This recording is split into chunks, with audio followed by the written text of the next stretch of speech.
بسم اللہ الرحمن الرحیم۔ چیزوں کو اپنے ہاتھ سے کسی اور کے نام کر کے جائے۔ بزرگوں سے ہاتھ جوڑ کے گزارش کر رہا ہوں، بہت پیارا ہے آپ کا بیٹا، بہت عزیز ہے آپ کو اپنا بچہ، بہت لائق ہے، نیک ہے، پرہیزگار ہے، دیندار ہے، نمازی ہے اور من کا اور دل کا سچا ہے، مگر اس کے حوالے اپنا کام کر کے جانا بہت اچھا ہنر نہیں ہے، اس لیے کہ آپ کے انتقال کے بعد پہلے تو یہ سویم میں اور 10ویں اور 20ویں میں اور چہلم تک اسے فرصت ہی نہیں ہوگی، اور ادھر آپ کا تو ایک ایک لمحہ گراں گزر رہا ہوگا، ایک ایک لمحہ آپ کا بھاری گزر رہا ہوگا، اور یہ چہلم کے بعد کوئی گھر کا فرد اسے یاد دلا دے گا تو اس کی مہربانی ہوگی کہ ابا کے لین دین کے اوپر بھی غور کرو، ابا کی نمازیں رہ گئی تھیں، ابا کے روزے رہ گئے تھے، ابا کی عبادتوں میں کوئی کمی کوتاہی رہ گئی تھی، ابا نے فلاں بزرگ سے فلاں دوست سے کچھ رقم لی تھی وہ واپس نہیں کی تھی، وہ کہہ رہے تھے کہ مجھے واپس کرنی ہے مگر وہ نہیں کر پائے۔ اس طرح کی 50 مثالوں کی فہرست بنائیے۔ پھر بھی وہ کہے گا کہ ہاں بڑے بھائی سے پوچھوں گا، پھر بڑا بھائی کہے گا بہن امریکہ گئی ہوئی ہے،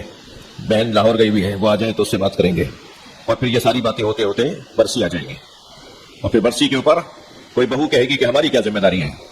مجھے معاف کریں، صرف بہو ہی نہیں، ضروری ہے کہ ایسا کہے، کیا معلوم کہ کوئی بیٹا بھی یہ بات کرے، کوئی بیٹی بھی یہ بات کرے، ہو سکتا کر کے چلے گئے ہوں، ہمارے پاس پیسے پہلے ہی پیسے کم ہیں، اور معلوم ہوا والد جو سوچ کر گئے تھے ان کی اولاد نے ایسا نہیں کیا۔ ایک سچے واقعات میں آیت اللہ دستغیر نے واقعات میں ایک واقعہ لکھا ہے، ایک بہت بڑا تاجر نیک پرہیزگار انسان اپنے بچے سے وصیت کرنے لگا، بیٹا فلاں مارکیٹ میں میری اتنی دکانیں ہیں اور فلاں جگہ میرے اتنا کاروبار ہے، میرے مرنے کے بعد فلاں چیز فلاں کو دے دینا اور فلاں دکان کو صدقات اور خیرات کا حصہ کر دینا، اور فلاں دکان بیچنا تو مسجد میں دے دینا اور امام بارگاہ میں پیسے دے دینا، وہ ساری وصیتیں کرنے لگا۔ لالٹین کا زمانہ تھا، اندھیرا اور بجلی اور بتی اس زمانے میں نہیں تھی، تو یہ گفتگو ہو رہی تھی، ایک رستہ چلتے ہوئے، راہ چلتے ہوئے یہ گفتگو ہو رہی تھی، تو وہ بیٹا ہاتھ میں لالٹین لیے ہوئے تھا اور اپنے ابا کے ساتھ چل رہا تھا، تو بیٹے نے لالٹین اپنی پشت پر اپنے پیچھے ہاتھ باندھ کر لالٹین کو پیچھے کر دیا، اپنی کمر کے پیچھے کر دیا، تو آگے اندھیرا ہو گیا اور روشنی پیچھے چلی گئی۔ توجہ ہے؟ تو باپ نے بیٹے سے کہا بیٹا یہ کیا کیا تم نے، رستہ نظر نہیں آ رہا۔ کہنے لگے بابا آپ اپنا نور پیچھے چھوڑ کے جا رہے ہیں اور آپ چاہتے ہیں کہ آپ کو رستہ آگے نور کے ساتھ نظر آئے، روشنی کے ساتھ نظر آئے، آپ کام مجھے دے کے جا رہے ہیں اور آپ چاہ رہے ہیں کہ قبر آپ کی روشن ہو، آپ یہ کام میرے حوالے نہ کریں، اپنے ہاتھ سے یہ ساری تقسیم کر کے جائیں۔ ایک صلوات پڑھیں محمد عالم۔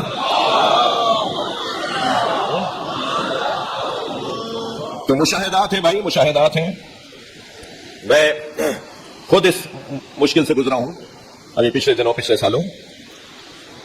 وہ تو اللہ نے کرم کیا کہ 7ویں دن جا کے ہمارے گھر میں ہمارے والد کی خدمت کرنے والے نے مجھے کہا کہ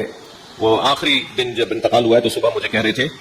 میرے لیے کہ جب وہ آئیں واپس تو انہیں میری لال والی ڈائری دے دینا اور ان سے کہنا اسے جلدی پڑھیں، اس ڈائری کو جلدی پڑھیں۔ تو میں نے بھی جا کے 7ویں دن جب کھولا تو تقریباً 87,000 روپے کا قرض تھا ان کا، چائے والے کو اتنے دینے، دھوبی کو اتنے دینے، فلاں میرے گھر میں آیا ہوا تھا اور مجھ سے کوئی مانگ رہا تھا، میرے پاس نہیں تھے تو میں نے ان سے لے کر اس کو دے دیے تھے۔ یہ تقریباً 87,000 کا، کسی کے 10,000، کسی کے 12,000، کسی کے 3,000، چائے والے کے تھے 20-25,000، کیونکہ مسلسل ان کے مہمانداری رہتی تھی، چائے چلتی تھی ان کے گھر میں، وہ ہوٹل سے چائے آتی تھی، اور وہ 7ویں دن جا کر ہم نے ان کا قرضہ اتارا۔ مجھے اس پہ بھی بہت تکلیف ہے، میں اپنے ساتھ گزرنے والا واقعہ سنا رہا ہوں، کیا معلوم 7 دن تک کیا کیفیت رہی ہو۔ نہیں چھوڑ کے جائیں، بعد والوں کے حوالے نہیں کریں اپنا کام، جی وقف کر دیں، اگر اللہ نے مناسب کرم کیا ہوا، اس نے مناسب تو کیسے نہیں ہوگا، ہر ایک کے ساتھ اس کا کوئی بدلہ تو ہے نہیں، ہر ایک کے اوپر کرم والا کرم ہے اس کا، لیکن اگر کوئی شخص چاہتا ہے کہ اپنے بعد کے معاملات کو بہتر کرے تو اسے چاہیے کہ اپنی زندگی میں یہ کام کر کے جائے، وقف کر دیں، امام بارگاہوں کے نام، مسجدوں کے نام، مدرسوں کے نام، اسکولوں کے نام، ہاسپٹلس کے نام، یونیورسٹیز کے نام، اپنی چیزوں کو کسی ایک حصے کو ضرور وقف کر کے جائیں، یہ صدقہ جاریہ ہے۔ دوسرا عنوان، پہلا عنوان وقف انسان کو مرنے نہیں دیتا، دوسرا عنوان کتاب، ایک ایسا ورق، کم سے کم ایک ورق جس پر علمی کوئی بات لکھی بھی ہو۔ میں بزرگوں سے پھر ہاتھ جوڑ کے کہوں گا، ریٹائرڈ ہو گئے، آپ کے پاس کام زیادہ نہیں رہا، فرصت بڑھ گئی ہے، روزانہ قرآن کا ایک صفحہ پڑھ لیا کریں، اس کا ترجمہ پڑھ لیں، اور پھر ایک کاغذ اور قلم آپ کے برابر میں رکھا ہوا ہو، ایک آیت جو آپ کو سمجھ میں آ رہی ہے کہ اس آیت کو آگے بڑھانا چاہیے، اس کے پیغام کو آگے بڑھانا چاہیے، اس میں اللہ کی نصیحت کو آگے بڑھانا چاہیے، اسے کاغذ پہ اتارتے رہیں۔ پورے قرآن سے 100 آیتیں تو آپ ایسے نکالیں گے کہ جو آگے بڑھنی چاہیے۔ صلوات پڑھیں محمد علیہ۔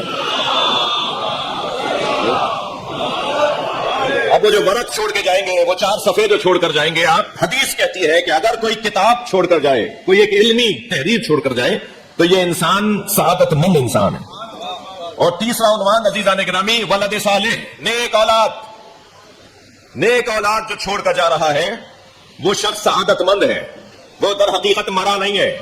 معصوم فرماتے ہیں کہ جب تم کبھی اپنے اندر کوئی خوبی دیکھو تو اپنے والد کو سلام کرو، یہ خوبی تمہارے باپ میں تھی جو تم میں آئی ہے۔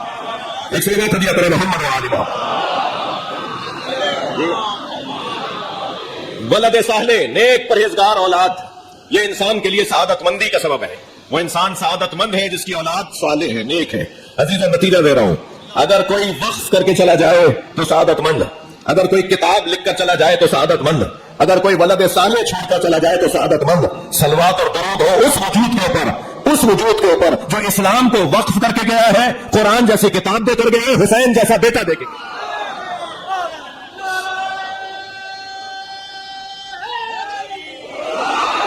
اگر آپ ہمارے لیٹسٹ ویڈیوز کے بارے میں جاننا چاہتے ہیں تو ہمارے چینل کو سبسکرائب کریں اور بیل آئیکن کو پریس کریں۔ شکریہ۔